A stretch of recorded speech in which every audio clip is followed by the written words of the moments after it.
Welcome to my channel. Iba camino a la reunión por la herencia de mi esposo.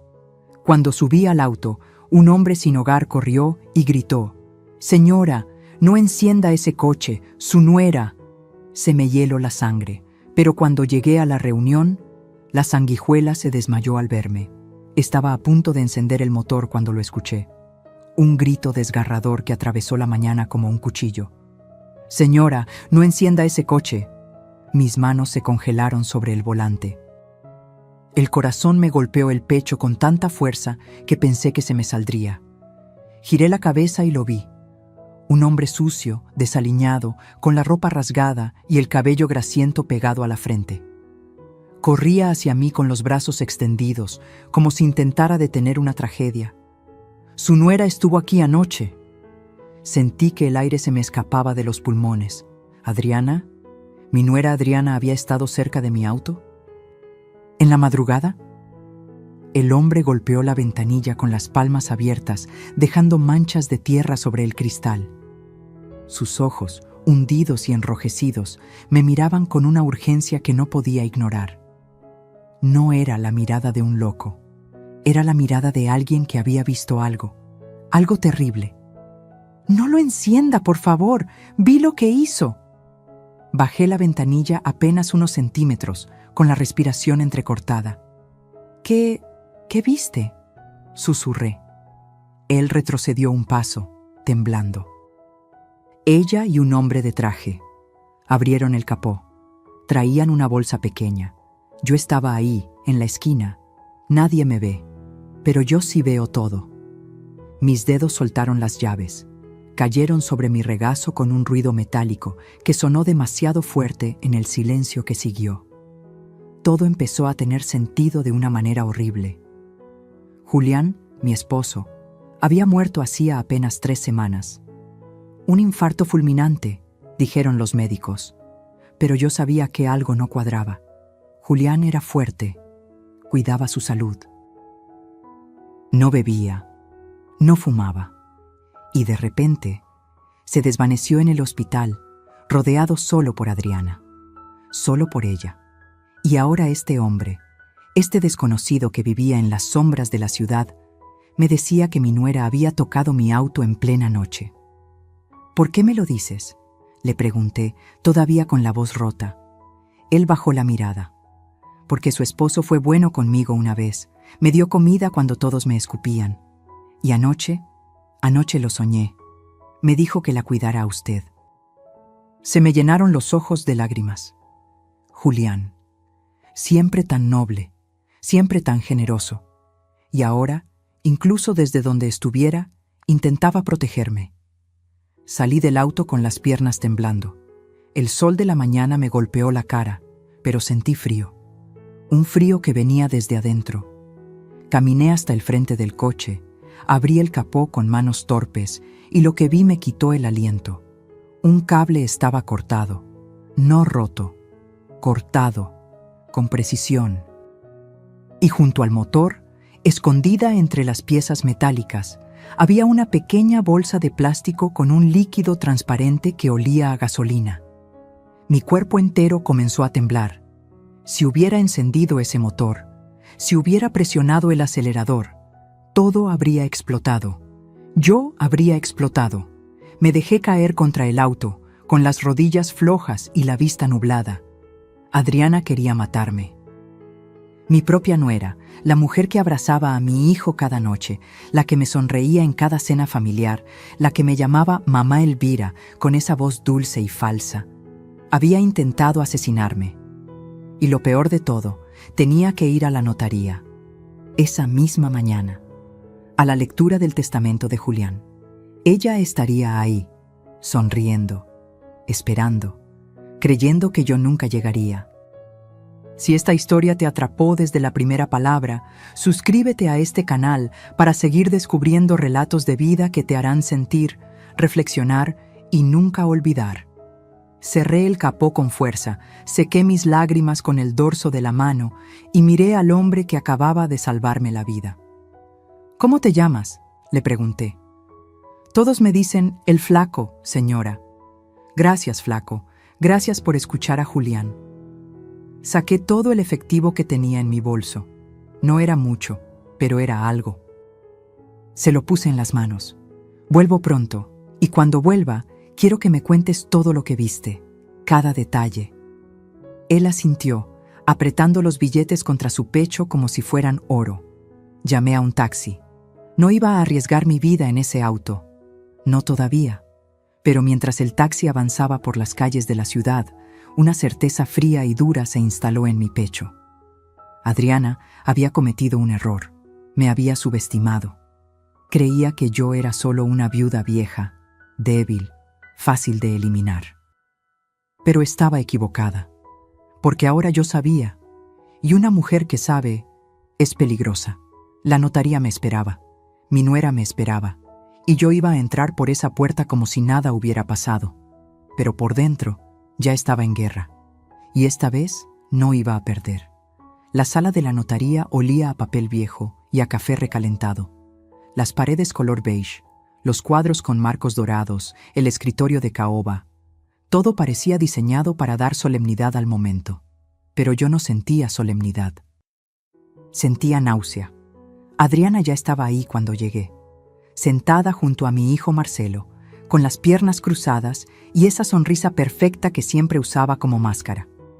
Llevaba un vestido negro ajustado, discreto pero elegante, el cabello recogido en una coleta baja, aretes de perla, maquillaje impecable, la viuda perfecta, o eso quería parecer. Cuando me vio entrar, sus ojos se abrieron apenas un segundo más de lo normal. Fue un gesto casi imperceptible. Pero yo lo vi. Vi la sorpresa. Vi el miedo. Ella no esperaba que yo llegara viva. «Mamá». Marcelo se levantó de inmediato y me abrazó. Su cuerpo estaba tenso, cargado. Mi hijo había envejecido 10 años en 3 semanas. Tenía ojeras profundas, la barba sin arreglar, y cuando me apretó contra su pecho, sentí que temblaba. «Mi amor», susurré, acariciándole la espalda. «Estoy aquí». Adriana también se levantó. Caminó hacia mí con pasos medidos, casi teatrales, y me abrazó con esa calidez falsa que ya me revolvía el estómago. «Mamá Elvira», dijo con voz suave, «qué bueno que llegaste. Estábamos preocupados». Sus manos en mi espalda eran frías, su perfume demasiado dulce. Y cuando se separó, nuestros ojos se encontraron por un instante demasiado largo. Yo no aparté la mirada. Ella sí. «Bueno, comencemos». El licenciado Romero, un hombre de unos 60 años con lentes gruesos y corbata azul, abrió una carpeta de cuero sobre el escritorio. «Sé que este es un momento difícil para la familia Ortega, pero es necesario cumplir con los últimos deseos del señor Julián». A su lado, el joven abogado Germán Solís tomaba notas en silencio desde el rincón. Me senté frente al escritorio, Marcelo a mi derecha, Adriana a mi izquierda, tan cerca que podía escuchar su respiración. El licenciado comenzó a leer.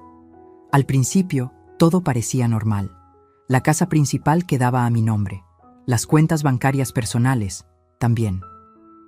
Algunos terrenos en Puebla serían repartidos entre Marcelo y su hermana Sofía, que vivía en Monterrey y no pudo venir. Pero entonces llegó la parte que me hizo sentir como si el piso se abriera bajo mis pies. Y conforme a la disposición testamentaria modificada el 12 de agosto del año pasado. El licenciado hizo una pausa y me miró por encima de sus lentes. Sí. Las propiedades ubicadas en la colonia Roma, la bodega en Tlalnepantla y el departamento en Polanco quedan a nombre de la señora Adriana Salazar de Ortega. Silencio.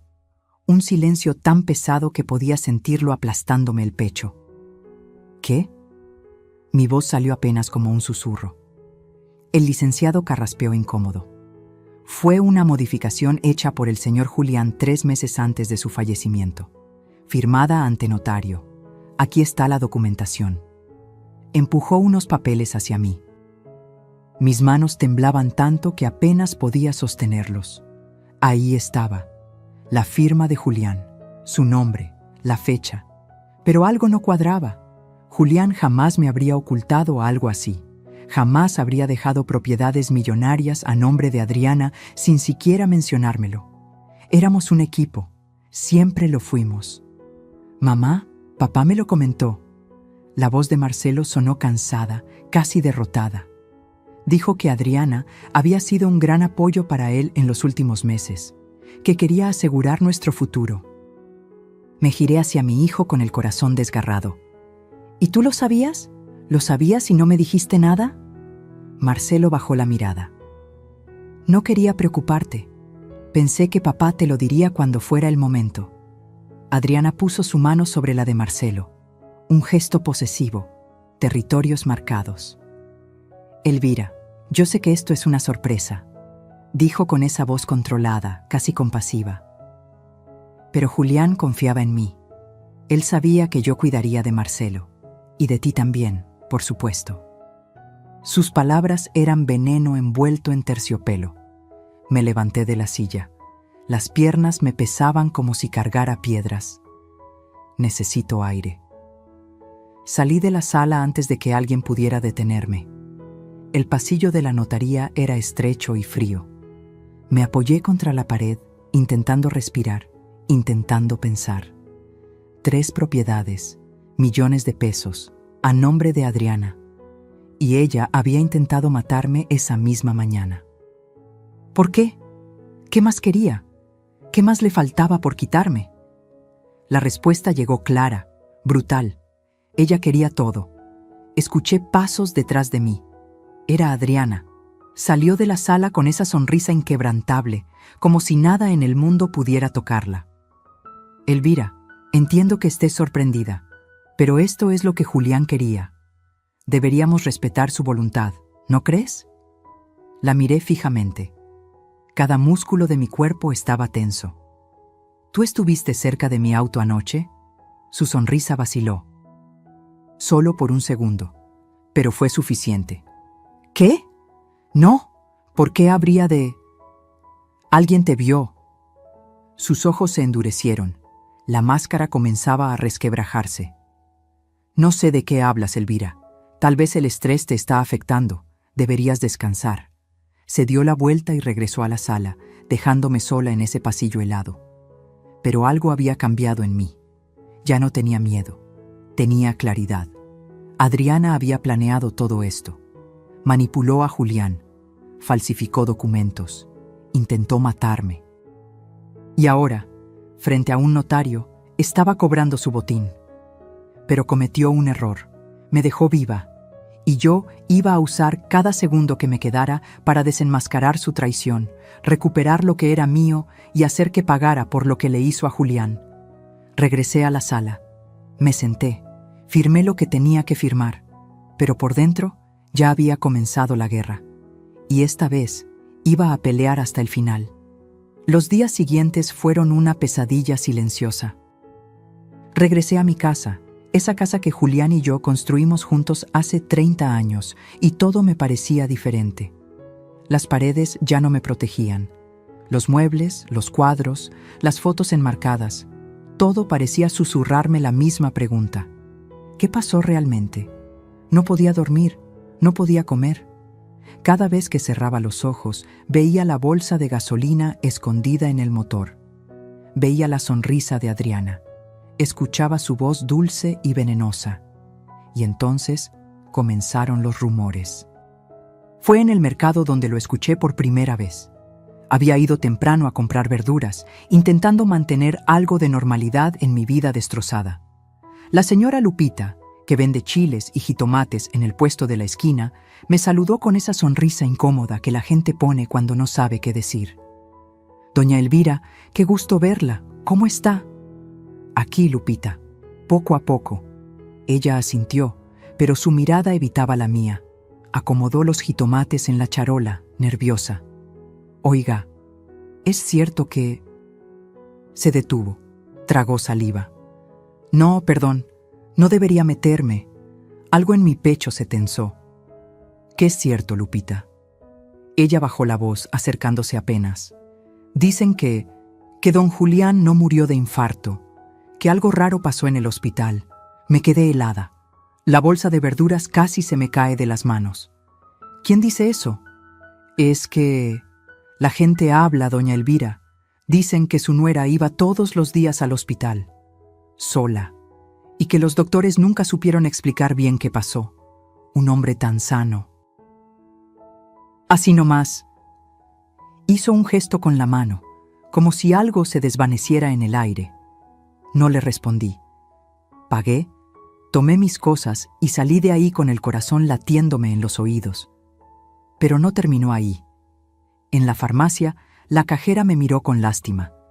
En la panadería, 2 señoras dejaron de hablar en cuanto entré. Y en la esquina de mi calle vi a la vecina del número 12, doña Carmela, platicando con otra mujer. Cuando me vieron pasar, bajaron la voz y se voltearon. Pero alcancé a escuchar. Dicen que la nuera ya se quedó con 3 propiedades. Pobre doña Elvira. Y ella que la trataba como a una hija. Cada palabra era una puñalada. No era solo que Adriana me hubiera traicionado, era que toda la colonia lo sabía, o al menos lo sospechaba. Y yo no tenía pruebas, solo intuiciones, solo un vacío enorme donde antes estaba mi confianza. Esa noche, sola en la casa, me senté frente al escritorio de Julián. Era un mueble antiguo de madera oscura, con cajones profundos y una lámpara de escritorio que él usaba para revisar contratos. Abrí el primer cajón, papeles, facturas viejas, recibos de luz. El segundo cajón, libretas, plumas, una foto nuestra en Acapulco, sonriendo bajo el sol. Mis ojos se llenaron de lágrimas. Julián, ¿qué te hicieron?, susurré. Entonces vi algo que no había notado antes. En el tercer cajón, hasta el fondo, había una carpeta manila. Estaba escondida debajo de unos planos arquitectónicos viejos. La saqué con manos temblorosas. Adentro había estados de cuenta bancarios, pero no eran los que yo conocía. Era una cuenta que nunca había visto, a nombre de Julián y de Adriana. Sentí que el mundo se detenía. Movimientos bancarios, transferencias, 2 millones de pesos retirados en agosto, otro millón en septiembre, y luego, justo una semana antes de que Julián muriera, otra transferencia de 3 millones. 8 millones en total, 6 movidos antes de su muerte y 2 después. Sin mi conocimiento, busqué las fechas, las comparé con mi calendario. Todas esas transferencias se hicieron en días en que yo estaba fuera, visitando a mi hermana en Querétaro, en un retiro espiritual en Tepoztlán. Adriana había esperado el momento perfecto. ¿Y Julián? ¿Julián lo sabía? ¿O ella lo había engañado a él también?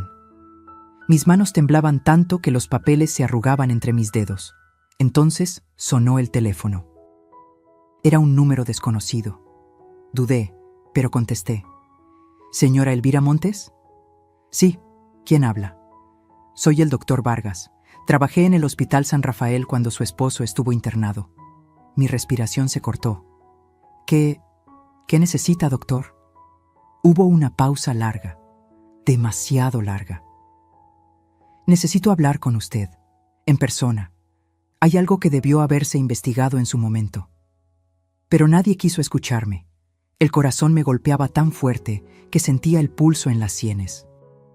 ¿De qué está hablando? De las últimas horas de su esposo, de lo que encontramos en su sangre y de quién estuvo con él cuando todo pasó. Cerré los ojos. Las lágrimas corrieron libres, calientes, furiosas. Dígame dónde y cuándo. Mañana, a las 3 de la tarde, en la cafetería frente al hospital. Venga sola. Colgó. Me quedé ahí, sentada en el escritorio de Julián, con los estados de cuenta esparcidos frente a mí y el teléfono todavía en la mano. Los rumores eran ciertos. Algo horrible había pasado, y todos lo sabían, pero nadie se atrevía a decirlo en voz alta. Menos yo, porque yo ya no iba a callar. Mañana me enteraría de la verdad, de toda la verdad. Y si Adriana había matado a mi esposo, si había envenenado sus últimos días de vida para robarme todo. Entonces ella también tendría que pagar. No importaba cuánto tiempo me tomara, no importaba cuánto me doliera. Julián merecía justicia, y yo iba a dársela. Esa noche no pude dormir.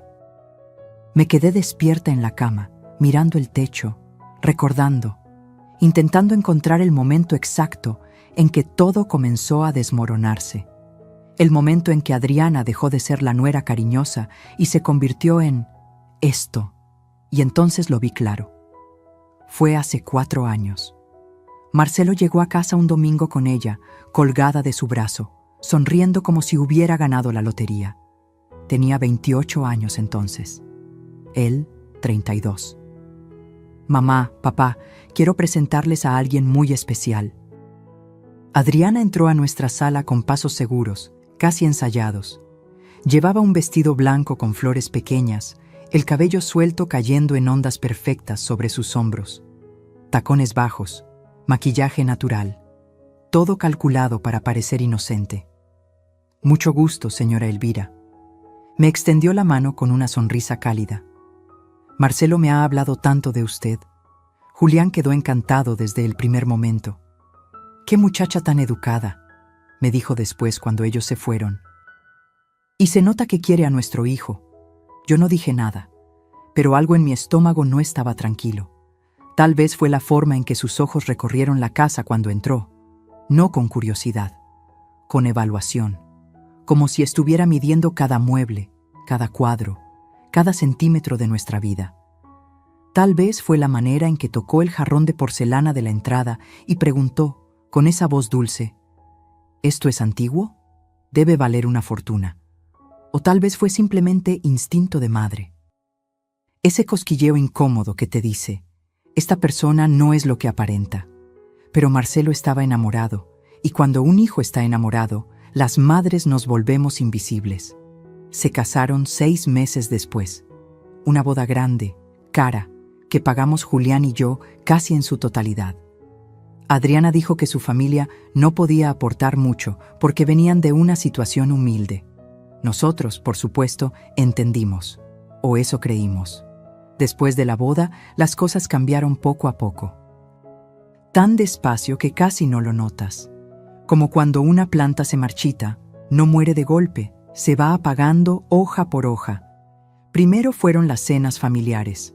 Adriana siempre tenía una excusa para llegar tarde o irse temprano.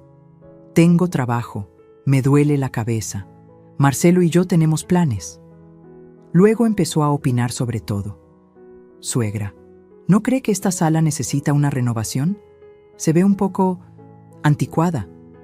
Julián, he visto unas propiedades increíbles en Polanco. Deberían invertir antes de que suban más de precio. Marcelo me contó que tienen terrenos en Puebla. ¿No sería mejor venderlos y poner ese dinero a trabajar? Siempre hablaba de dinero, de inversiones, de propiedades.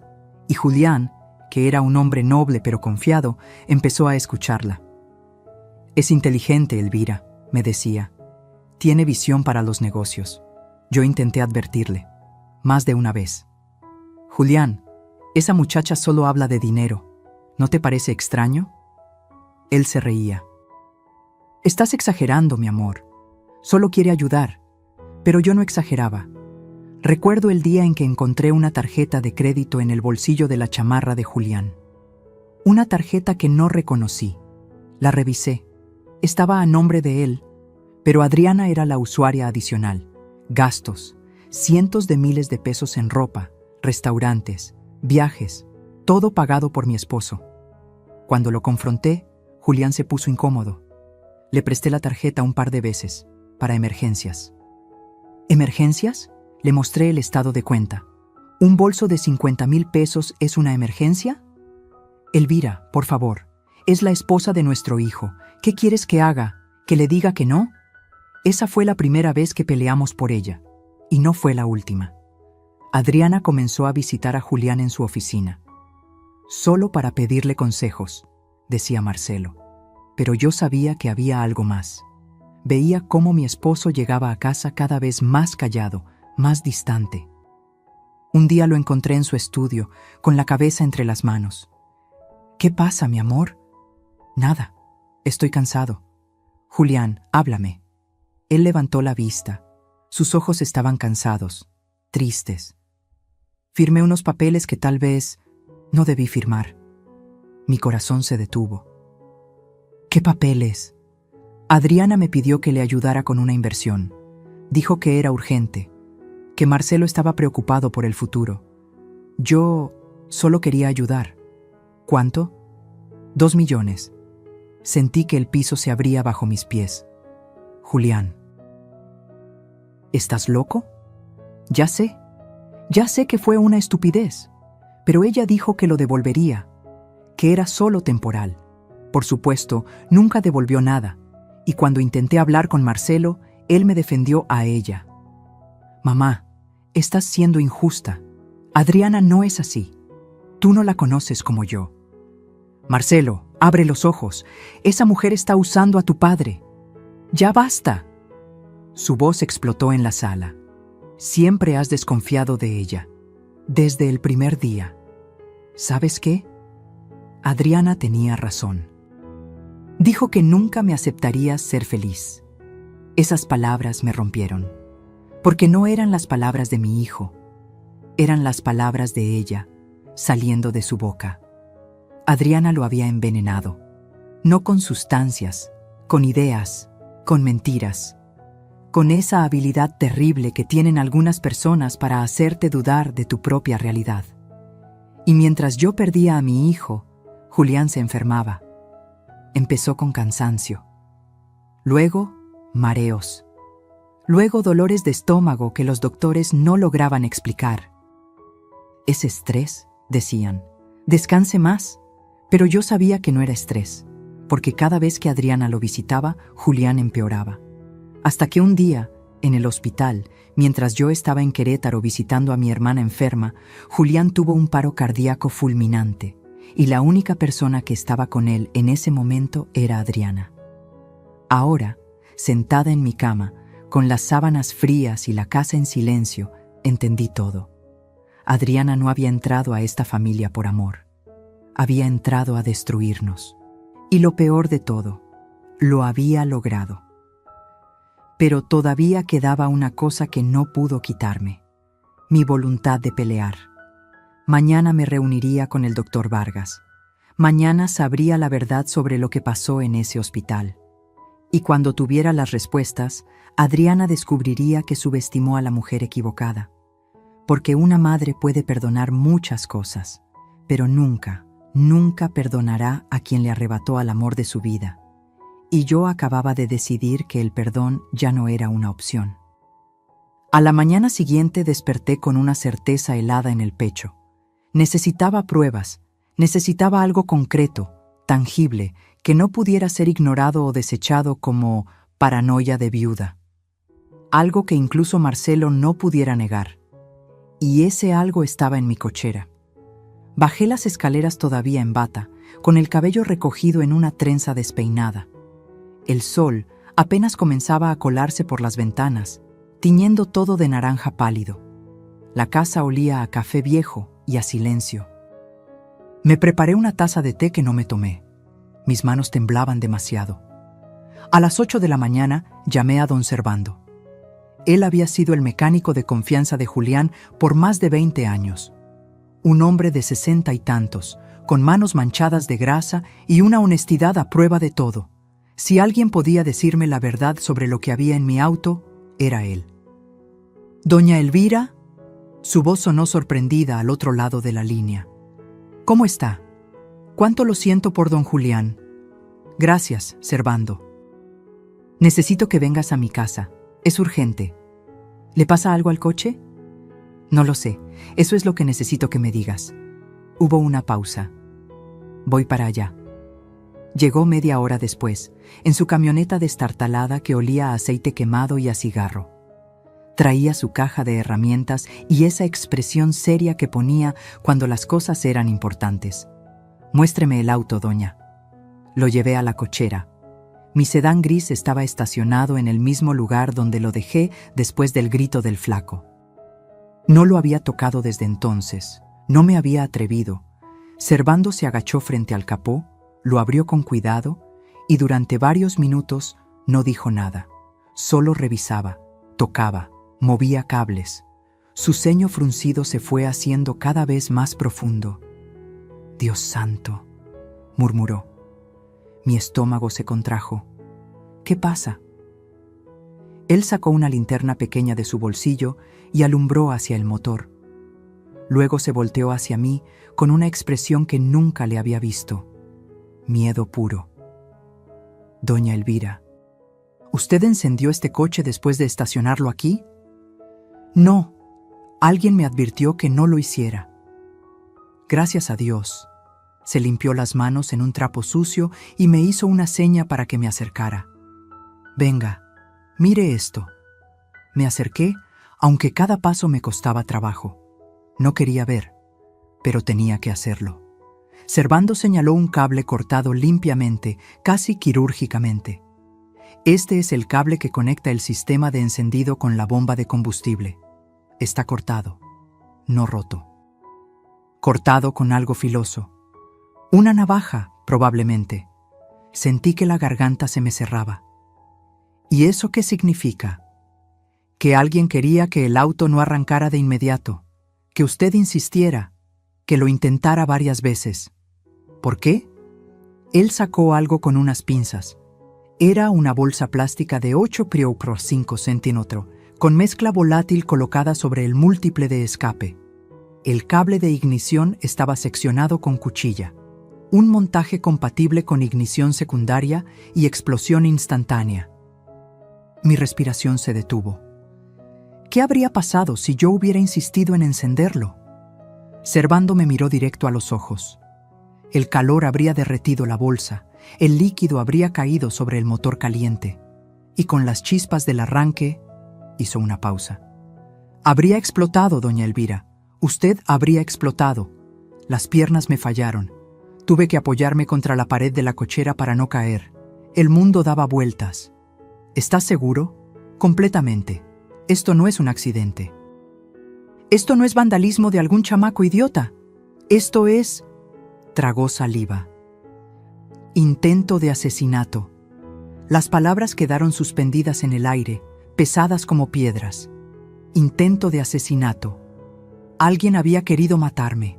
Alguien había planeado que yo muriera quemada dentro de mi propio auto, en mi propia cochera, sin testigos, sin escapatoria. Y ese alguien era Adriana. Servando. Mi voz salió como un susurro roto. Necesito que documentes todo esto, fotos, videos, lo que sea necesario. Ya lo estaba pensando. Sacó su celular. Voy a grabar todo. Y luego deberíamos llamar a la policía. No, todavía no. Él me miró confundido. Doña Elvira, esto es grave. Si alguien intentó... Lo sé, pero necesito más pruebas. Necesito que esto sea irrefutable, porque la persona que hizo esto... Me temblaba la voz. Es mi nuera. Y si voy a acusarla, necesito que no haya ninguna duda. Ninguna. Servando cerró el capó con cuidado, como si el auto fuera una bomba que todavía pudiera explotar. Su nuera, Adriana, asentí. Un hombre sin hogar la vio. La vio a ella y a otro hombre, aquí en la madrugada, manipulando el auto. Servando negó con la cabeza, incrédulo. Dios mío. Pero, ¿por qué? ¿Qué gana ella con...? Todo. Las lágrimas comenzaron a rodar por mis mejillas. Gana todo. La herencia, las propiedades, el control total sobre mi hijo. Si yo desaparezco, ella se queda con todo. Servando maldijo entre dientes. Guardó sus herramientas con movimientos bruscos, furioso. Esto no se va a quedar así, doña Elvira. No voy a permitir que le pase nada. No va a pasarme nada, dije limpiándome las lágrimas con el dorso de la mano, porque ahora sé lo que ella es capaz de hacer. Y ya no voy a darle otra oportunidad. Servando terminó de grabar todo. Me pasó los videos a mi celular. Cada cable cortado, cada ángulo de la bolsa derretida, cada centímetro de evidencia. ¿Qué van a hacer ahora?, me preguntó antes de irse. Voy a reunirme con alguien. Un doctor que trabajó con Julián en el hospital y después Después voy a armar un caso tan sólido que ni el mejor abogado del mundo pueda defenderla. Servando puso una mano sobre mi hombro. Don Julián estaría orgulloso de usted. Esas palabras me rompieron y me reconstruyeron al mismo tiempo. Cuando se fue, me quedé en la cochera, mirando ese auto que casi se convierte en mi ataúd. Y algo dentro de mí cambió para siempre. Ya no era solo dolor lo que sentía, era furia. Una furia fría, calculada, implacable. Adriana había intentado borrarme de este mundo. Había intentado convertirme en cenizas para quedarse con todo lo que Julián y yo construimos. Pero cometió un error fatal. Me subestimó. Creyó que una viuda de 68 años sería fácil de eliminar.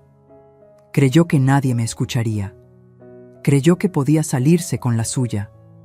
Pero estaba a punto de descubrir que la mujer más peligrosa del mundo es aquella que ya no tiene nada que perder. Y yo acababa de perderlo todo. Guardé los videos. Más adelante Rafael los presentaría a la policía.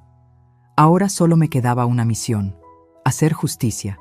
Y no pararía hasta verla pagar por cada lágrima, cada mentira, cada traición. El juego apenas comenzaba. Y esta vez, las reglas las pondría yo. Tenía 3 horas antes de mi reunión con el doctor Vargas. 3 horas que decidí usar para encontrar al flaco. Él era la única persona que había visto a Adriana esa noche. El único testigo de su crimen. Y necesitaba su testimonio completo, cada detalle, cada palabra que pudiera recordar. Porque si iba a enfrentarme a ella, necesitaba armas. Y los testigos son las mejores armas. Salí de mi casa con el sol ya alto en el cielo. Llevaba mi bolsa cruzada al hombro, dinero en efectivo, y una determinación que me quemaba por dentro como fuego. Lo busqué primero en la esquina donde lo había visto aquella mañana. No estaba. Pregunté a un vendedor ambulante de elotes. ¿Ha visto a un hombre flaco, con ropa sucia, que suele estar por aquí? El vendedor me miró con desconfianza. ¿Para qué lo busca? Me salvó la vida. Quiero agradecerle. Su expresión se suavizó. A veces lo veo por el mercado, o en el parque, cerca de las bancas del fondo. Ahí duermen varios. Le agradecí y caminé hacia el mercado.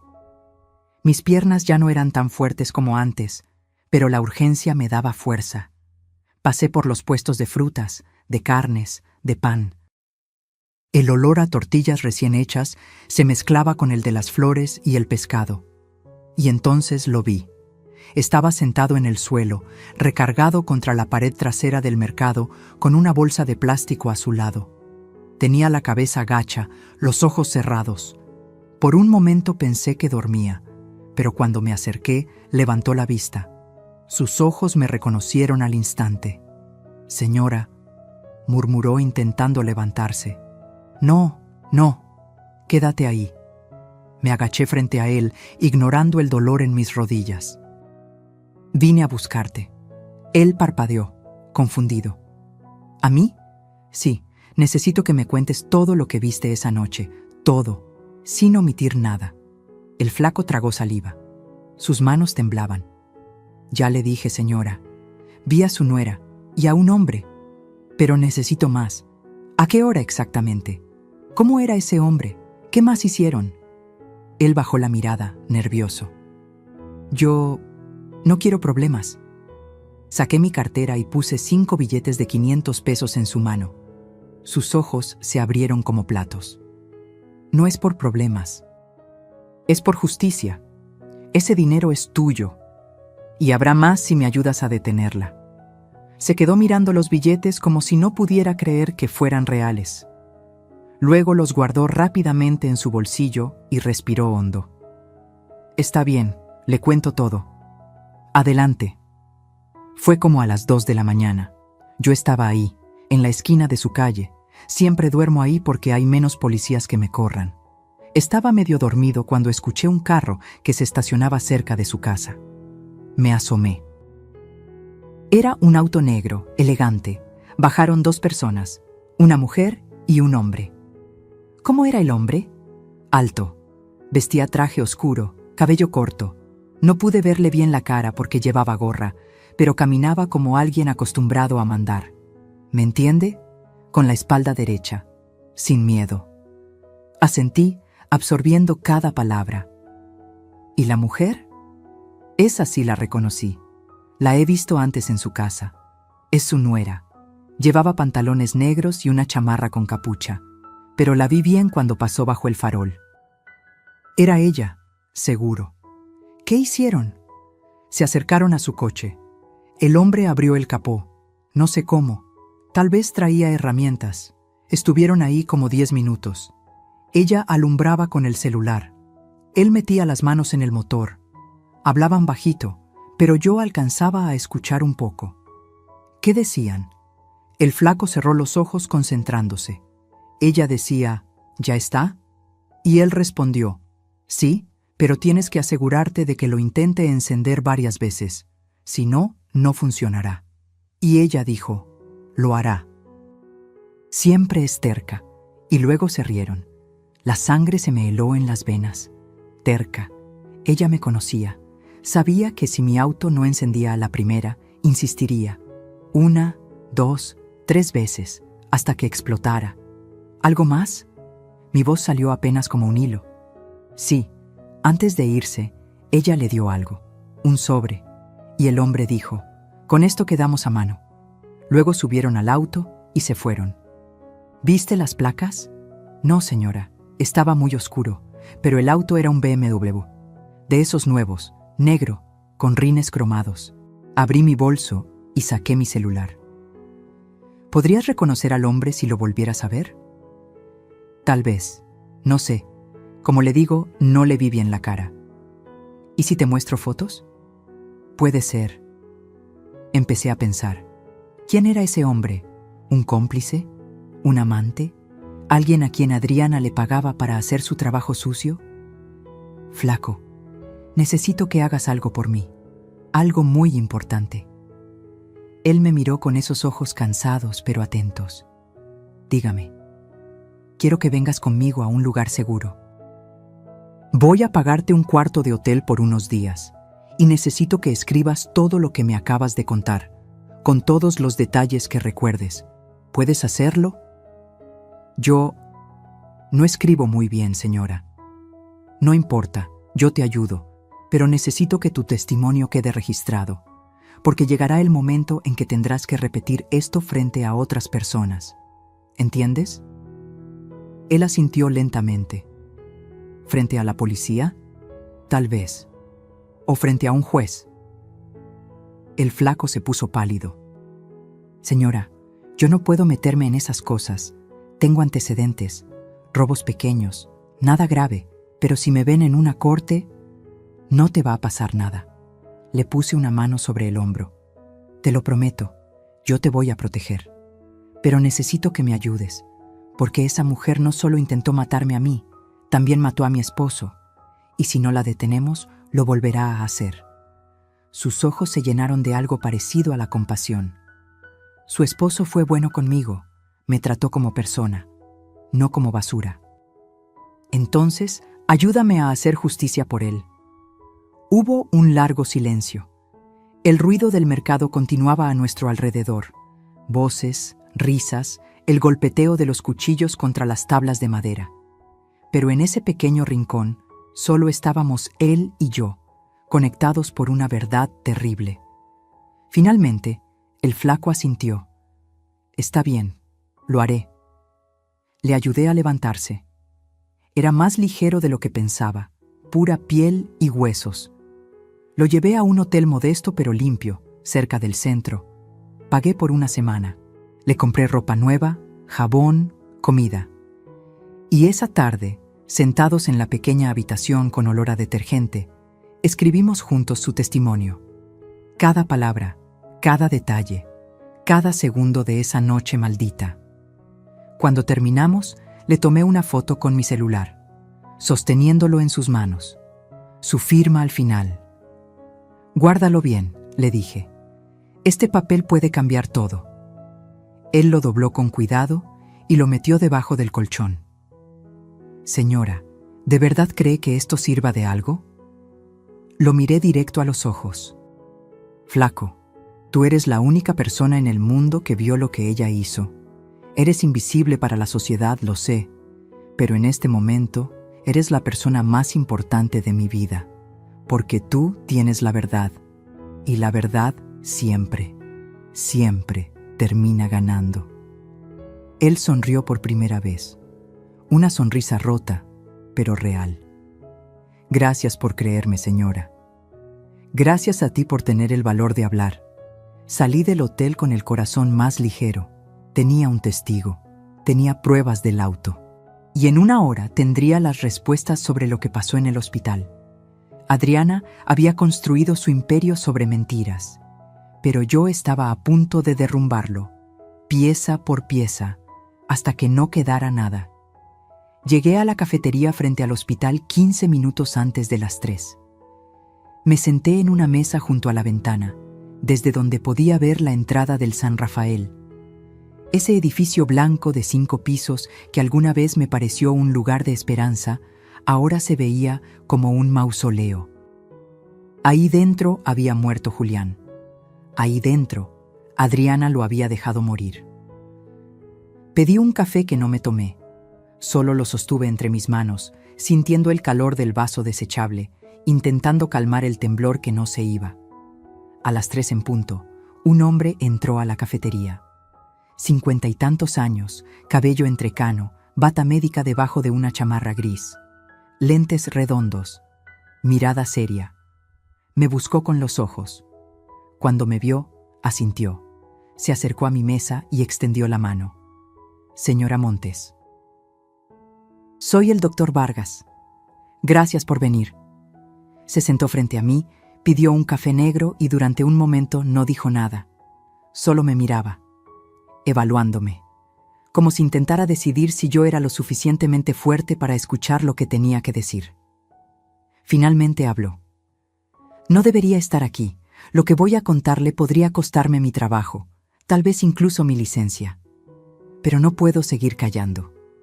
Mi corazón latió más rápido. Dígame la verdad, por favor. Él sacó una carpeta delgada de su mochila, la puso sobre la mesa y la abrió con cuidado. Dentro había hojas impresas, estudios médicos, gráficas. Su esposo llegó al hospital el 18 de septiembre. Se quejaba de mareos, dolor abdominal, náuseas. Pensamos que era gastritis aguda. Lo internamos para hidratarlo y hacerle estudios. Asentí. Todo eso ya lo sabía. Durante los primeros 2 días, su condición era estable, incómoda pero estable. Pero entonces, hizo una pausa. Empezó a empeorar, rápido, demasiado rápido. ¿Qué pasó? Sus signos vitales comenzaron a fallar. Taquicardia, presión arterial irregular, confusión mental. Y lo más extraño, sus análisis de sangre mostraban niveles elevados de potasio, muchísimo más altos de lo normal. ¿Y eso qué significa? Hiperpotasemia severa puede causar un paro cardíaco fulminante. Pero lo raro es que no tenía ninguna razón médica para tener esos niveles. No era diabético, no tenía problemas renales. No estaba tomando medicamentos que lo justificaran. Sentí que algo frío me recorría la espalda. Estoy diciendo que alguien pudo haberle administrado potasio de manera externa, en dosis altas, sin que nadie se diera cuenta. La cafetería pareció girar a mi alrededor.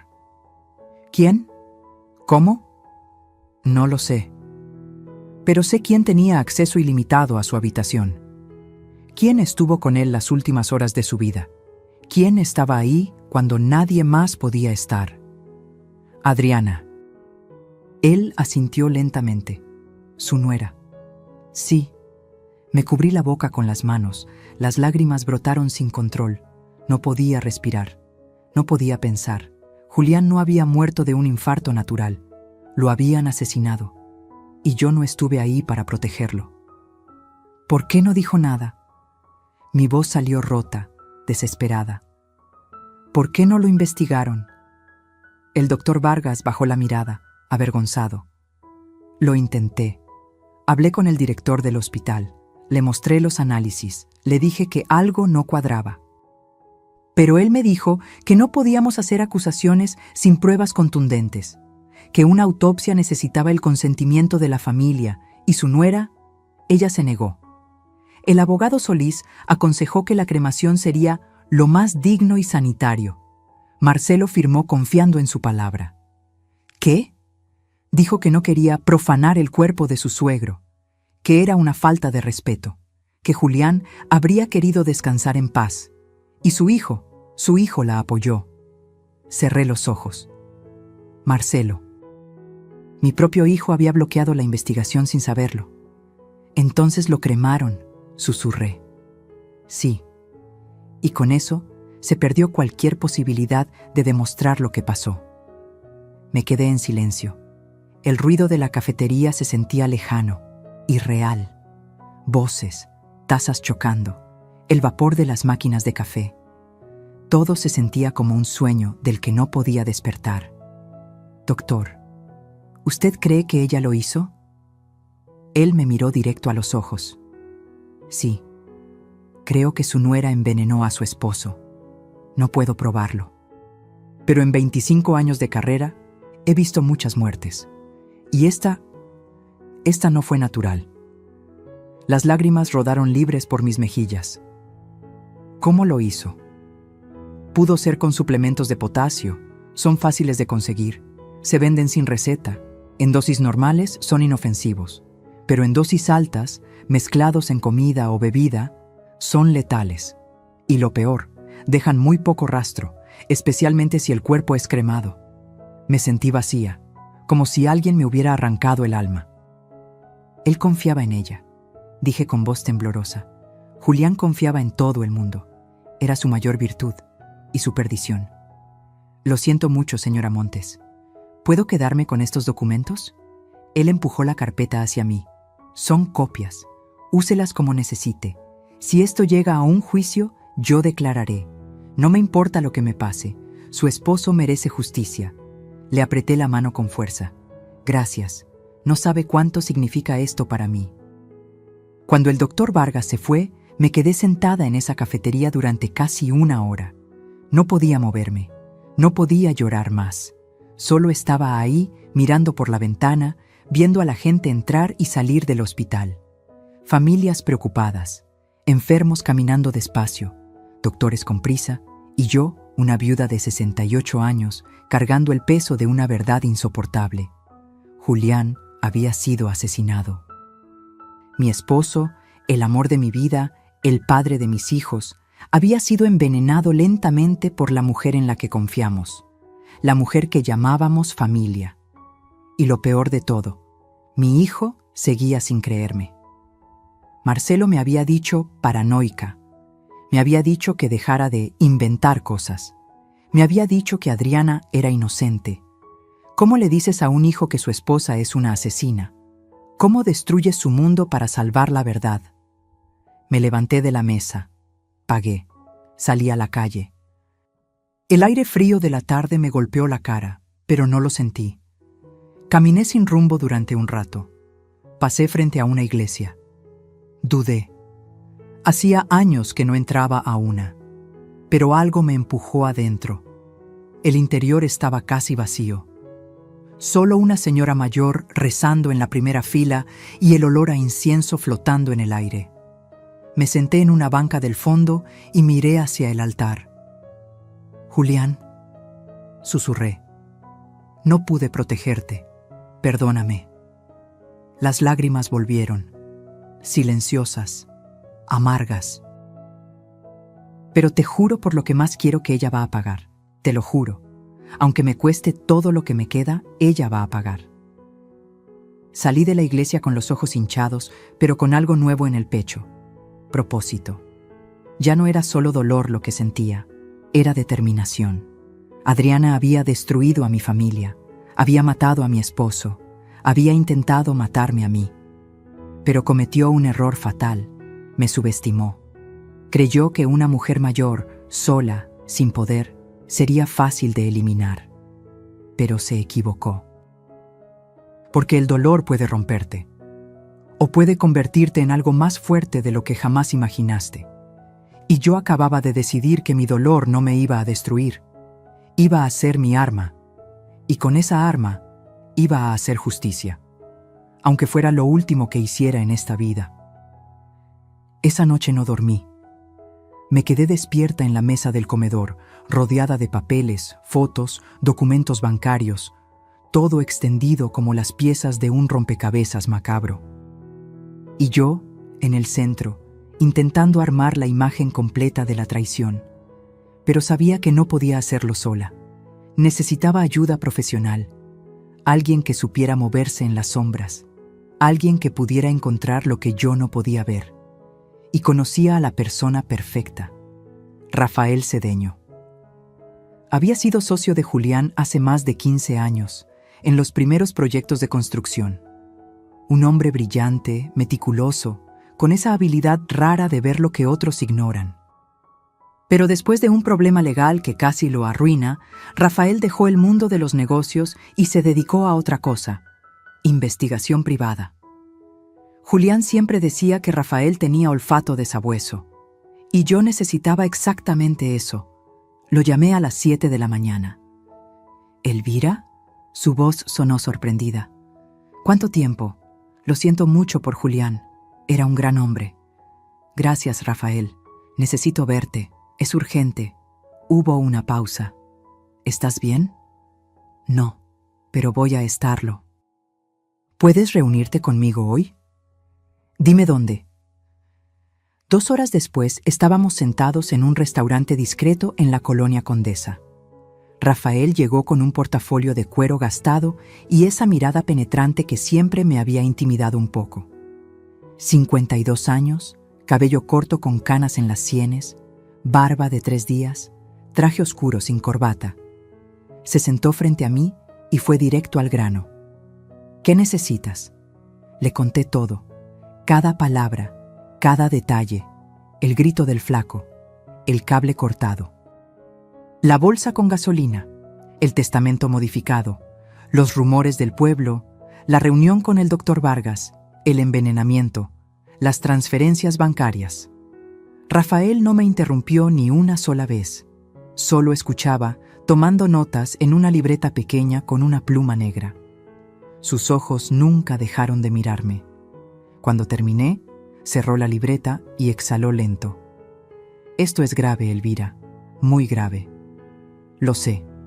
Si lo que dices es cierto, tu nuera no solo es una ladrona, es una asesina. Por eso necesito pruebas. Pruebas que un juez no pueda ignorar. Pruebas que obliguen a mi hijo a abrir los ojos. Rafael se recargó en la silla, pensativo. ¿Cuánto dinero tienes disponible? Lo que sea necesario. Porque esto no va a ser barato. Vamos a necesitar rastrear cuentas bancarias, conseguir registros telefónicos, investigar su pasado, tal vez contratar vigilancia. Y todo tiene que hacerse con discreción absoluta. Si ella se entera de que la estás investigando, lo sé. Podría desaparecer, o peor, intentar matarme de nuevo. Exacto. Saqué un cheque que había preparado esa mañana. 50,000 pesos. Lo puse sobre la mesa. Esto es solo el adelanto. Rafael miró el cheque, luego me miró a mí. ¿Estás segura de que quieres hacer esto? Porque una vez que abramos esta caja, no hay vuelta atrás. Lo que encontremos puede cambiar tu vida para siempre. Mi vida ya cambió, Rafael. Ya perdí a mi esposo. Ya perdí la confianza de mi hijo. Ya casi pierdo mi propia vida. No tengo nada más que perder, excepto mi dignidad, y esa no pienso regalársela. Él sonrió apenas, una sonrisa triste pero respetuosa. Julián tenía razón sobre ti. Siempre decía que eras la más fuerte de los dos. Tomó el cheque y lo guardó. Está bien, acepto el caso, pero vamos a hacer esto a mi manera, sin emociones, solo hechos, solo evidencia sólida. ¿De acuerdo? De acuerdo. Durante los siguientes 10 días, Rafael trabajó en silencio. Yo seguí con mi vida normal. O al menos, aparentándolo. Iba al mercado, visitaba a mi hermana, atendía el jardín, sonreía cuando era necesario. Pero por dentro, cada segundo era una tortura de espera. Rafael me llamaba cada 2 días para actualizarme. Primera llamada. Encontré algo interesante. Adriana no se llama realmente Adriana Salazar. Cambió su nombre hace 8 años. Su nombre original era Adriana Méndez Ruiz y tiene antecedentes. ¿Qué tipo de antecedentes? Fraude menor. Hace 10 años fue acusada de estafar a un hombre mayor en Guadalajara. El caso se cerró porque el hombre murió antes del juicio. La sangre se me heló. ¿Murió? Infarto. Al menos, eso dice el certificado de defunción, pero las coincidencias empiezan a ser demasiadas, ¿no crees? Segunda llamada. Las transferencias que encontraste no son las únicas, hay más, muchas más. Coincidía con lo que ya había hallado, 8 millones en total, 6 antes de su muerte y 2 después, todas realizadas durante el último año, todas a cuentas que Adriana controlaba. Pero lo interesante es que algunas de esas transferencias se hicieron desde su cuenta personal, después de que él estuviera hospitalizado. Eso es imposible. Él estaba inconsciente. Exacto, lo que significa que alguien tenía acceso a sus contraseñas bancarias, y solo hay una persona que pudo tenerlas. Tercera llamada. Contraté vigilancia. Adriana se ha reunido 3 veces en la última semana con un hombre, mismo tipo que describe tu testigo. Alto, traje oscuro, BMW en negro. Conseguí fotos, te las mando. Minutos después, las fotos llegaron a mi celular. Y lo que vi me dejó sin aliento. El hombre del traje era Germán Solís, abogado corporativo, especialista en herencias y testamentos, y el mismo abogado que estuvo presente el día de la lectura del testamento en la notaría. Todo empezó a encajar. Germán había ayudado a Adriana a falsificar los documentos, a cambiar el testamento, a mover el dinero, y probablemente él fue quien cortó el cable de mi auto aquella noche. No era solo una conspiradora, era una red completa. Cuarta llamada, la más importante. Elvira, necesito que vengas a mi oficina. Ahora, encontré algo que tienes que ver. Llegué en menos de media hora. Rafael me esperaba con la computadora encendida. En la pantalla había documentos escaneados. Mira esto. Amplió la imagen. Es el testamento modificado, el que se leyó en la notaría. Sí, ya lo vi. Ahora mira esto. Abrió otro documento. Esta es la firma de Julián en contratos antiguos. Fíjate en la inclinación de la J, en la forma de la O, en el espacio entre las letras. Lo vi. Ahora mira la firma en el testamento modificado.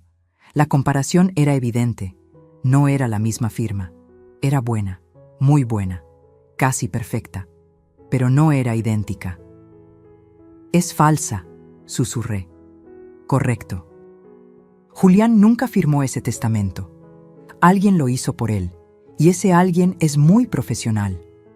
Probablemente Germán. Los abogados saben copiar firmas. Es parte de su entrenamiento forense. Sentí que las piernas me temblaban. Esto es suficiente, ¿verdad? Con esto podemos ir a la policía. Rafael negó con la cabeza. Es un buen inicio, pero no es suficiente para un arresto. Necesitamos más. Necesitamos una confesión, o al menos algo que los ate directamente al crimen. ¿Y cómo conseguimos eso? Él me miró con esa intensidad que me daba escalofríos. Tendiéndoles una trampa. Mi corazón latió más rápido. ¿Qué tipo de trampa? Una que ellos no puedan rechazar. Una donde se sientan seguros, donde bajen la guardia y donde cada palabra que digan quede grabada. Sonreí por primera vez en días. Dime qué tengo que hacer. Y así comenzó la fase final de mi venganza. Ya no era solo una viuda buscando respuestas. Era una mujer armada con pruebas, con testigos, con un plan. Y Adriana estaba a punto de descubrir que el peor error que puedes cometer en la vida es subestimar a alguien que ya no tiene nada que perder. Porque cuando una mujer decide pelear por su verdad, no hay mentira lo suficientemente fuerte para detenerla. Y yo apenas estaba comenzando. El plan era simple pero peligroso.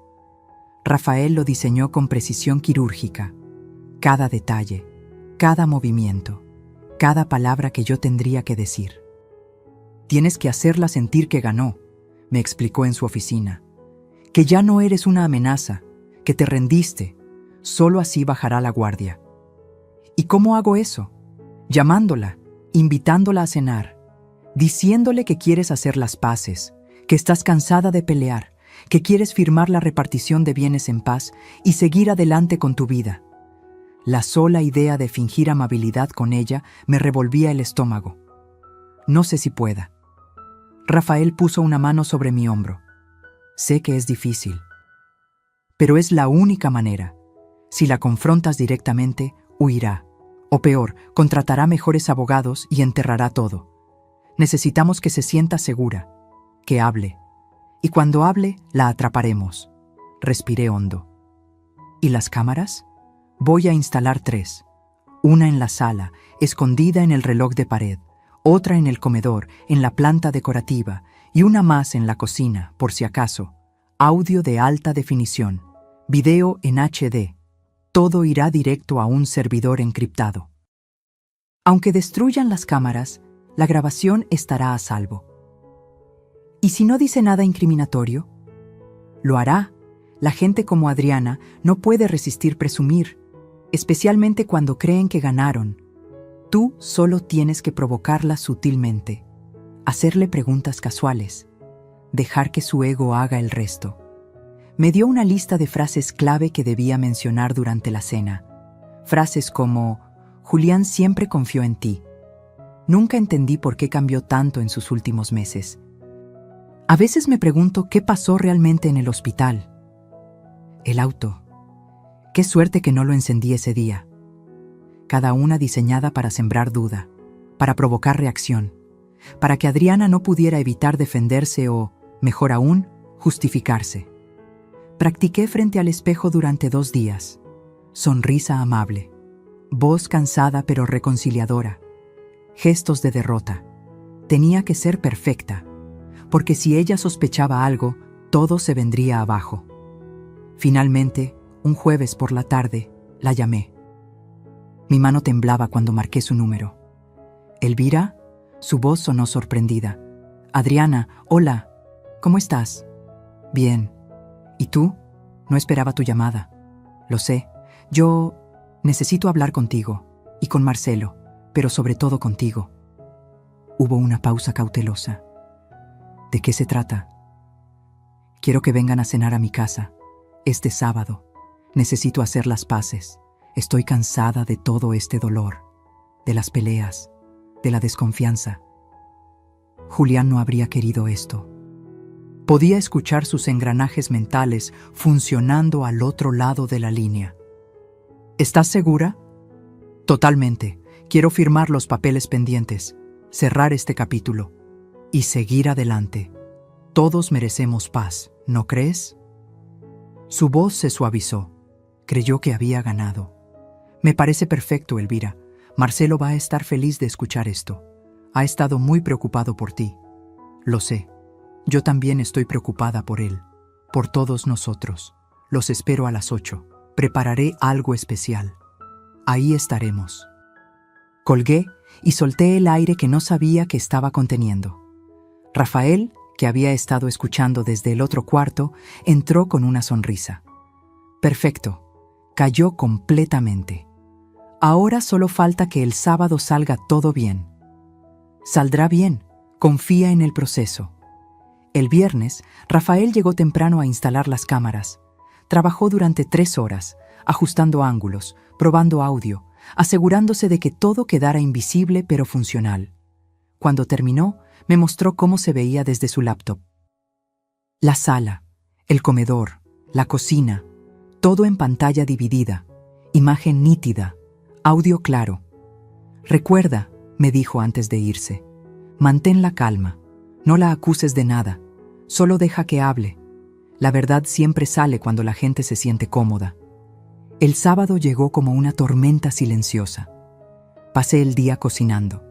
Preparé mole poblano, arroz rojo, frijoles refritos. El postre favorito de Marcelo, flan napolitano. Puse la mesa con el mantel bordado que usábamos en ocasiones especiales. Velas, flores frescas, Todo tenía que parecer auténtico. A las 8 en punto sonó el timbre. Abrí la puerta con una sonrisa que me dolía en el alma. Marcelo entró primero. Se veía cansado pero esperanzado. Me abrazó fuerte. Gracias por esto, mamá. Gracias a ti por venir, mi amor. Adriana entró detrás de él, elegante como siempre. Vestido negro ajustado, tacones, cabello perfecto. Esa sonrisa que ahora reconocía como pura falsedad. Elvira, qué linda te ves, y huele delicioso. Gracias, hija. Pasen. Siéntense. Nos sentamos a la mesa. Serví la comida. Hablamos de cosas triviales al principio. El clima, el tráfico, las noticias. Marcelo parecía relajado, feliz de vernos juntas sin pelear. Adriana, en cambio, me observaba, todavía cautelosa, todavía evaluando. Entonces, mientras servía más vino, solté la primera frase clave. Sabes, Adriana, a pesar de todo, sé que Julián confiaba mucho en ti. Ella sonrió. Él era un hombre maravilloso, muy generoso. Lo era, a veces demasiado. Hice una pausa. Nunca entendí por qué cambió tanto en sus últimos meses. Se volvió tan distante. Adriana tomó un sorbo de vino, pensativa. Creo que estaba cansado. El trabajo, el estrés. Ya sabes cómo es esto de los negocios. Tal vez. Pero era extraño. Sobre todo cuando empezó a enfermarse. Los doctores nunca encontraron una explicación clara. La miré directamente a los ojos. Ella sostuvo mi mirada sin pestañear. A veces la vida es así, Elvira.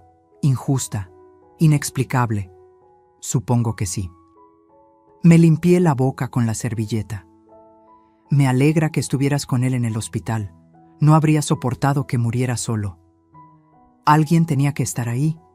Su voz tenía un tono casi orgulloso. Alguien que supiera cuidarlo bien. Marcelo interrumpió, incómodo. Mamá, tal vez no deberíamos hablar de esto ahora. Tienes razón, mi amor. Perdón. Sonreí. Es solo que a veces me pregunto qué habría pasado si las cosas hubieran sido diferentes. Adriana se inclinó hacia adelante, con los ojos brillantes. ¿Diferentes cómo? No lo sé. Si yo hubiera estado ahí, si hubiera insistido en que lo revisaran más doctores, si... Hice una pausa dramática. Si hubiera encendido el auto ese día. El silencio que siguió fue eléctrico. Adriana parpadeó. Solo una vez, pero fue suficiente. ¿Qué auto?, preguntó, pero su voz sonaba forzada. Mi auto, hace unas semanas, tenía un problema mecánico extraño. El mecánico dijo que era casi como si alguien lo hubiera saboteado. Me reí suavemente. Pero eso sería ridículo, ¿verdad? Ella no respondió de inmediato. Sus dedos apretaron la copa de vino. Ridículo, repitió finalmente, pero su sonrisa ya no llegaba a sus ojos. Y yo supe en ese momento que la tenía. Que cada palabra que saliera de su boca a partir de ahora quedaría grabada. Y que la trampa acababa de cerrarse. Solo faltaba esperar a que ella misma se ahorcara con su propia lengua. Porque la verdad siempre encuentra la manera de salir, especialmente cuando la empujas con las preguntas correctas. La cena continuó durante otra hora. Yo seguía con mi papel de viuda cansada y reconciliadora. Adriana, en cambio, comenzaba a mostrar grietas, pequeñas, casi imperceptibles, pero estaban ahí. Se tocaba el cuello nerviosamente. Bebía vino más rápido de lo normal. Miraba hacia la puerta cada tanto, como si quisiera escapar. Pero lo más importante, hablaba demasiado. Empezó a presumir, a justificarse, a explicar cosas que nadie le había preguntado. Julián me pidió que me encargara de sus cuentas, porque confiaba en mí, dijo mientras cortaba un pedazo de flan. Decía que yo tenía mejor cabeza para los números que Marcelo. Sin ofender, amor. Marcelo sonrió incómodo. No te ofendas, mamá, pero es verdad. Yo siempre fui terrible con las finanzas. Lo sé, mi cielo. Miré a Adriana. Y es admirable que Julián confiara tanto en ti. Aunque debo confesar que me sorprendió que moviera tanto dinero sin decirme nada. Ella dejó el tenedor sobre el plato. Eran inversiones, oportunidades que no podían esperar. Él entendía eso. Por supuesto, aunque... Hice una pausa, como si recordara algo. El banco me llamó hace unos días.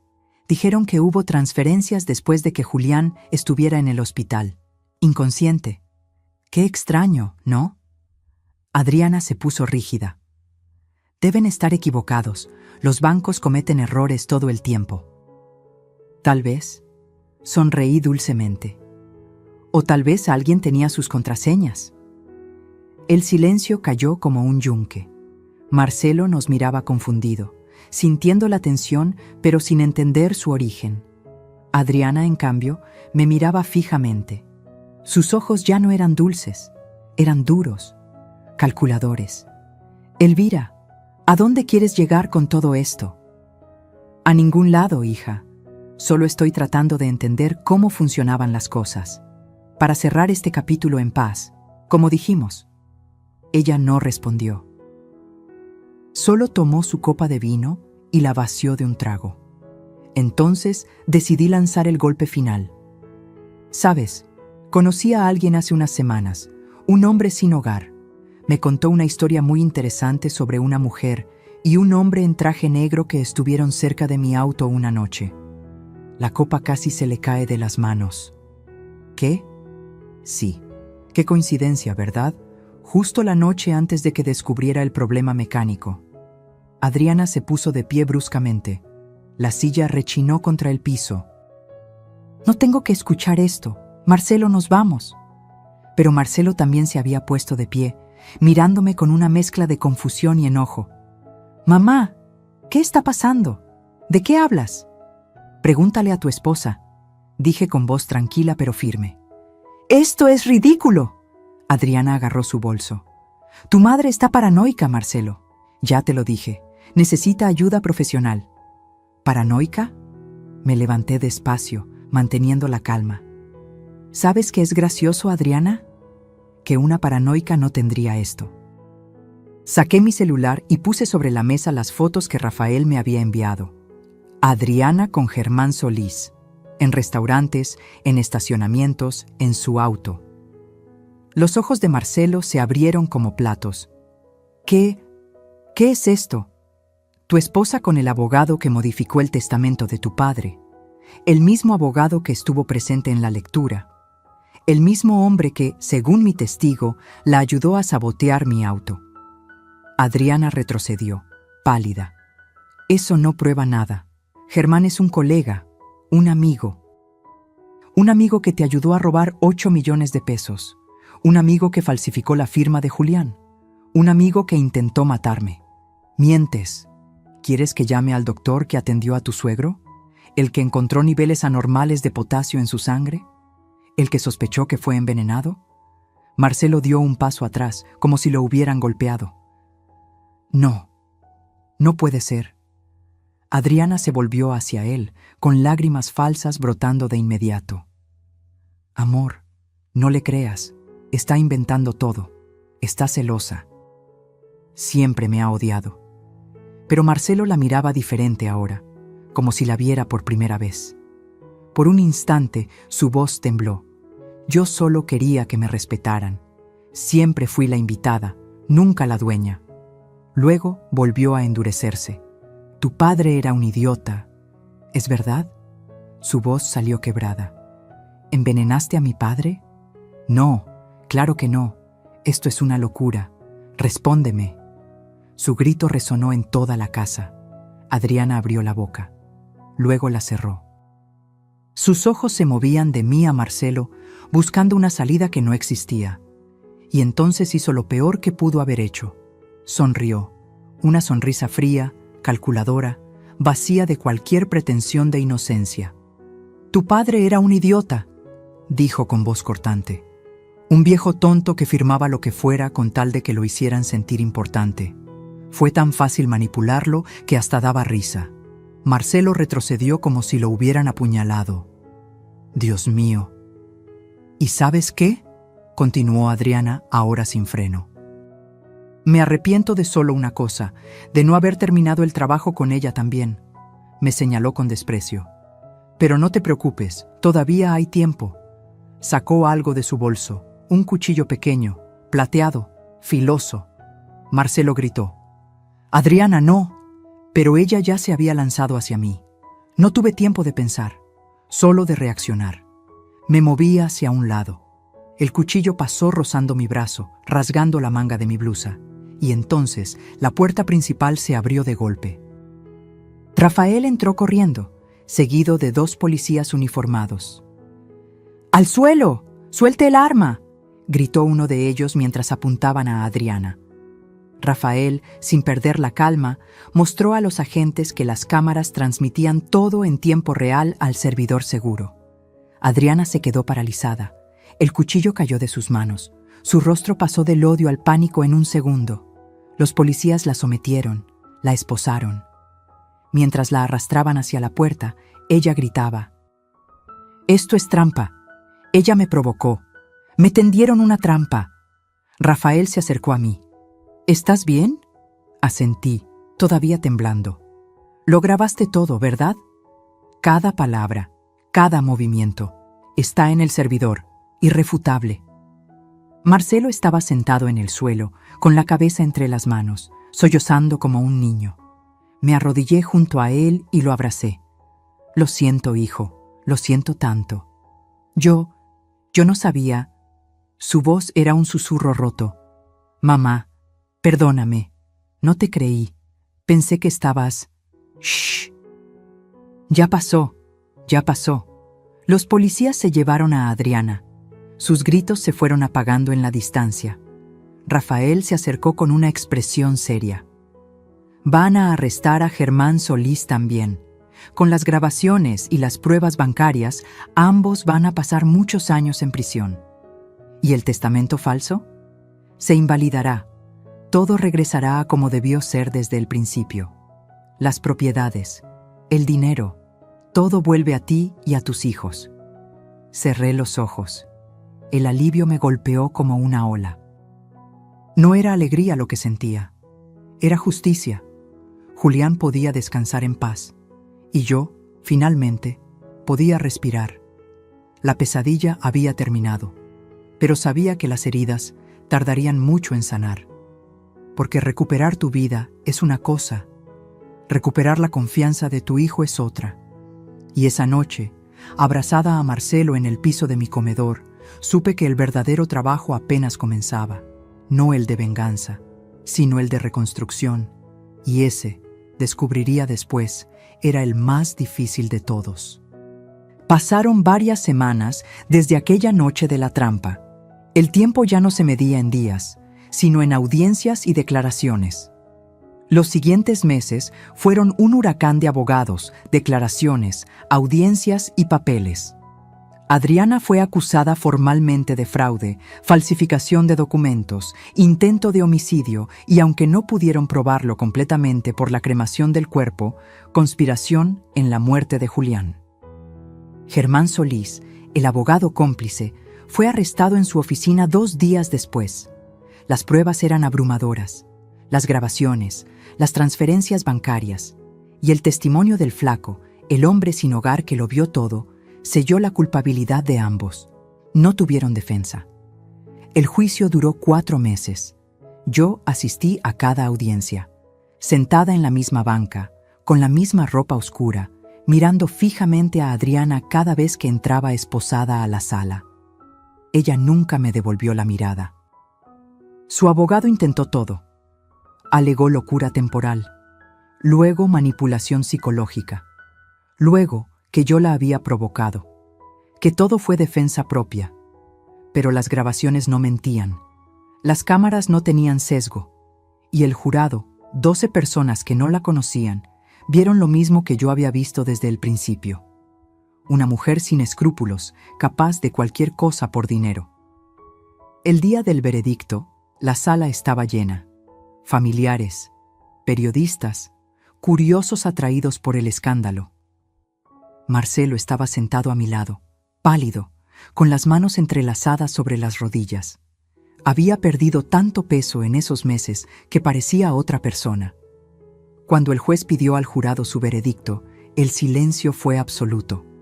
¿Han llegado a un veredicto? Sí, su señoría. ¿Cómo encuentran a la acusada, Adriana Méndez Ruiz, en los cargos de fraude, falsificación y tentativa de homicidio? Culpable, en todos los cargos.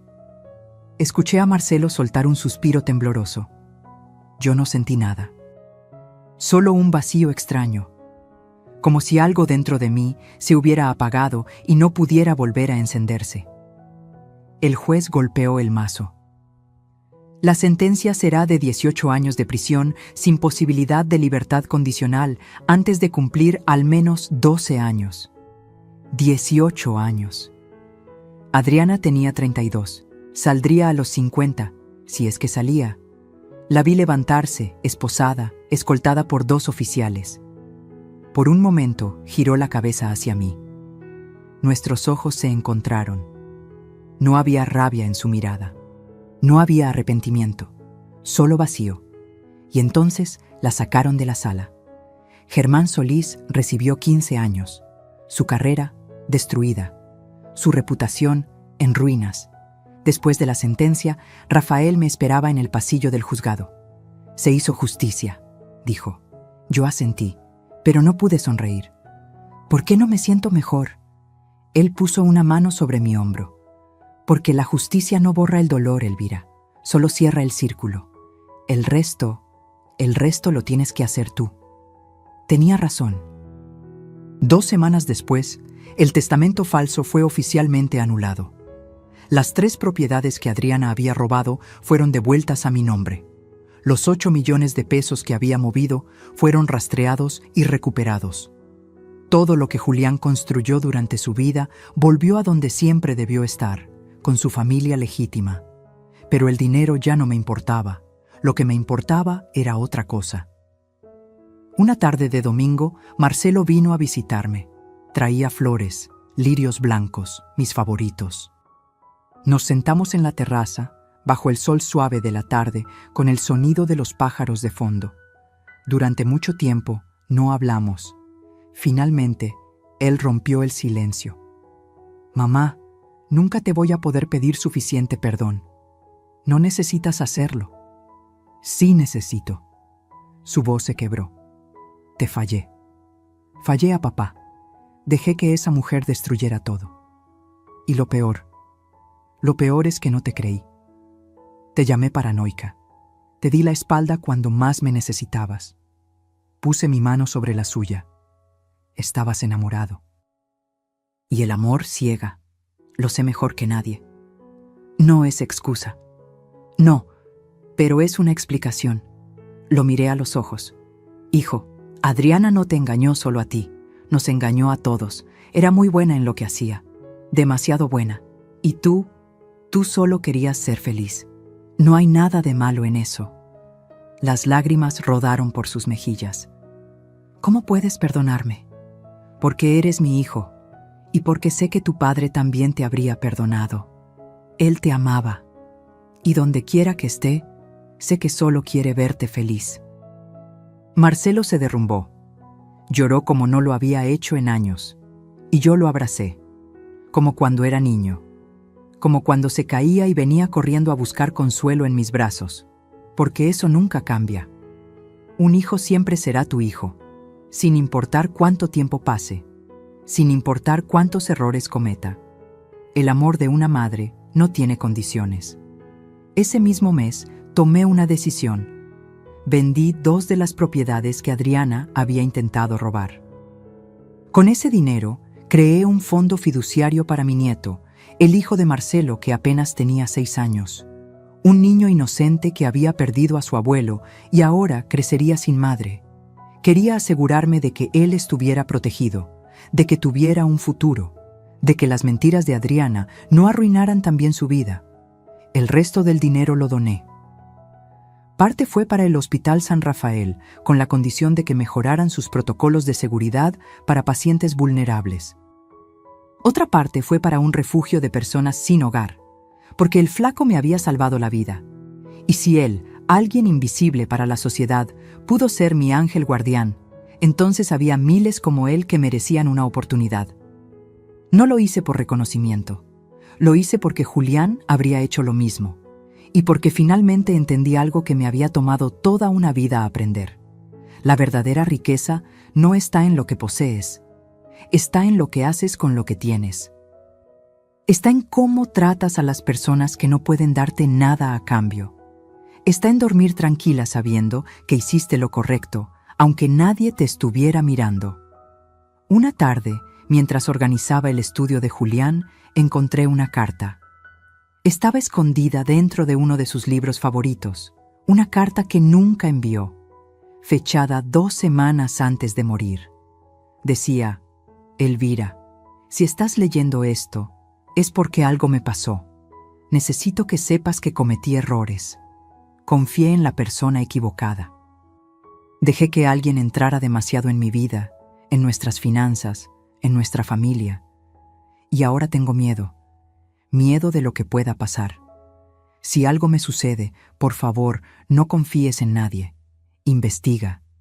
Pelea. Porque sé que eres más fuerte de lo que crees. Siempre lo has sido. Te amo. Y lo siento. La carta cayó de mis manos. Julián lo sabía. En algún nivel, sabía que Adriana era peligrosa y había intentado advertirme, pero no llegó a tiempo. Me senté en su silla, rodeada de sus libros, de su olor que todavía impregnaba el cuero del escritorio, y lloré, no de tristeza, sino de cierre, porque finalmente podía decirle: ya está, mi amor. Ya hice lo que tenía que hacer, ya te defendí, ya nos defendí, ahora puedes descansar. Y sentí, por primera vez desde su muerte, que él realmente descansaba, que la justicia, aunque tardía, aunque incompleta, había llegado. Y que yo, una mujer de 68 años que había sido subestimada, traicionada, casi asesinada, había ganado, no con rabia, no con venganza, sino con dignidad, y esa, descubrí, era la victoria más poderosa de todas. 6 meses después del juicio, una mañana de diciembre, desperté con una necesidad que no podía ignorar. Tenía que verlo, al flaco, al hombre que sin saberlo había cambiado el curso de todo. El hombre que con un solo grito desesperado me había salvado la vida y desencadenado la justicia. Hacía tiempo que no lo veía. Después del juicio, le había conseguido trabajo en una pequeña empresa de limpieza. Le había pagado un cuarto modesto en una vecindad. Le había dado dinero para ropa, comida, medicinas. Pero nunca le había dicho gracias. No de verdad, no de la forma en que merecía. Lo busqué durante 2 días. No estaba en su trabajo, no estaba en su cuarto. Nadie lo había visto. Y entonces, una tarde fría, lo encontré. En el mismo lugar donde todo comenzó, la esquina de mi calle, sentado contra la pared, con la misma ropa raída de siempre, a pesar de todo lo que le había dado. Me acerqué despacio. Él levantó la vista y me reconoció. Señora Elvira. Flaco, te he estado buscando. Él sonrió con tristeza. Lo siento, es que no pude quedarme en el cuarto. No pude seguir en el trabajo. No encajo ahí. La calle es mi casa. Siempre lo ha sido. Me senté a su lado. Ignoré las miradas de la gente que pasaba. Ignoré el frío del concreto. Ignoré todo excepto a él. No vine a regañarte, vine a agradecerte. Él negó con la cabeza. No tiene nada que agradecer. Tengo todo que agradecer. Saqué un sobre de mi bolso. Sin ti, yo estaría muerta. Sin tu grito, sin tu valentía, Adriana se habría salido con la suya. Por eso quiero darte esto. Le extendí el sobre. Él lo abrió con manos temblorosas. Dentro había un cheque, 100,000 pesos. Sus ojos se llenaron de lágrimas. Señora, yo no puedo aceptar esto. Sí puedes, y lo harás, porque te lo ganaste. Haz lo que quieras con ese dinero. Viaja, descansa, o dónalo si quieres, Pero tómalo, porque es tuyo, porque salvaste una vida, y eso no tiene precio. Él apretó el cheque contra su pecho, sollozando en silencio. No fue solo mi mérito, dijo entre lágrimas. Fue su esposo, él me habló esa noche. Me quedé inmóvil. ¿Qué? Lo soñé. Clarito. Estaba dormido en esa esquina, y de repente lo vi, parado frente a mí, con un traje gris, sonriendo. Me dijo: «Cuida a mi esposa, está en peligro, no dejes que encienda el auto». Y cuando desperté, usted estaba ahí, subiendo al coche, y yo grité. No sé por qué, solo grité. Las lágrimas rodaron libres por mis mejillas. «Julián», susurré. Él la amaba mucho, señora. Eso se sentía en el sueño, mucho. Miré al cielo. Las nubes grises del invierno se movían despacio. El aire olía a lluvia próxima. «Gracias, Julián», dije en voz baja. «Gracias por cuidarme. Gracias por enviarme un ángel cuando más lo necesitaba». El flaco se limpió las lágrimas con la manga sucia de su chamarra. «Señora, ¿usted cree en esas cosas? ¿En los sueños? ¿En que los muertos nos cuidan?» Lo miré a los ojos. Antes no creía. Pensaba que todo era casualidad, coincidencias. Pero ahora sé que hay algo más. Algo que no podemos ver pero que está ahí, cuidándonos, guiándonos. Julián me envió a ti, y tú me salvaste. Eso no es casualidad, eso es amor, amor que trasciende la muerte. Nos quedamos sentados ahí durante un rato más, en silencio, solo dos personas conectadas por una historia imposible, por un grito que lo cambió todo. Finalmente, me levanté. «Cuídate, flaco, y si algún día necesitas algo, cualquier cosa, búscame. Siempre voy a estar aquí para ti». «Lo mismo digo, señora, aunque no tenga mucho que dar. Ya me diste todo, me diste mi vida».